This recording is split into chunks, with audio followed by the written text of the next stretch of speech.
Shalom, Jonathan Bernis here with our Middle East update. There is so much going on, so much news right now. Let me just share a few things going on in the Middle East.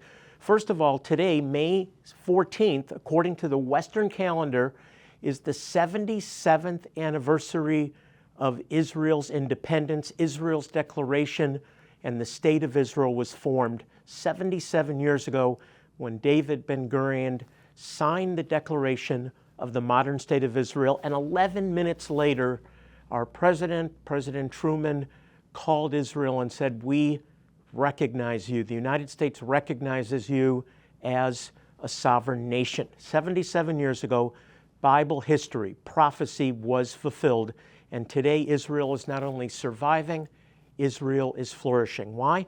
Because God declares in Jeremiah 31 that as long as the sun shines by day and the moon and stars by night, He'll preserve Israel as a nation before the world. And that little sliver of land is not only surviving, it is flourishing today because God is alive and He is faithful.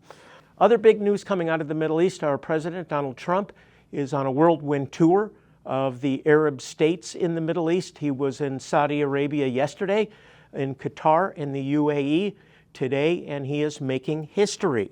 He is talking about peace, he's talking about economic prosperity, and he's talking about the revival of the Abraham Accords. I heard a speech yesterday from Saudi Arabia. It was amazing. Sadly, he didn't specifically mention Israel, but he did talk about peace, and he did specifically mention that October 7th can never happen again, and he received applause to that. There is some concern in Israel, however, because there wasn't a well-coordinated effort with the Israeli government. And just this morning, out of the Knesset, and it's just being translated from Hebrew now, that there's growing concerns among the parliament, the Knesset in Israel, that they may not be able to depend on weapons support from the United States going forward, because it's very possible, and this is not out yet, it's fresh off the press, that President Trump may be announcing his support for a Palestinian state.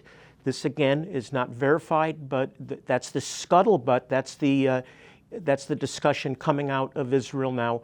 Will he announce his support for a Palestinian state? One thing for sure is that he is committed to bringing peace, stability, and economic prosperity to the Middle East, and he removed sanctions on Syria. He wants to give Syria a boost with their new government. We'll see what happens, and hopefully they'll actually be friendly with Israel. The same with Lebanon, a new government in Lebanon that President Trump has announced support for. Just a glowing support from the Arab countries, and hopefully the Arab Accords will take off and there will be true peace.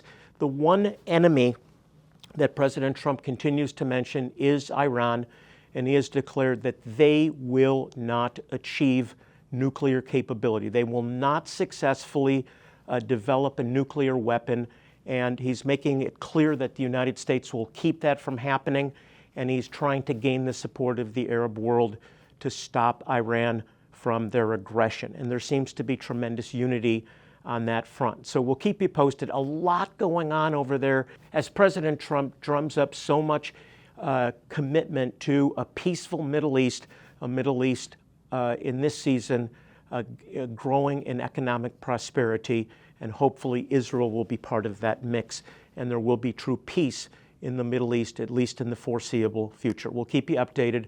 This is Jonathan Bernis saying shalom, and God bless you.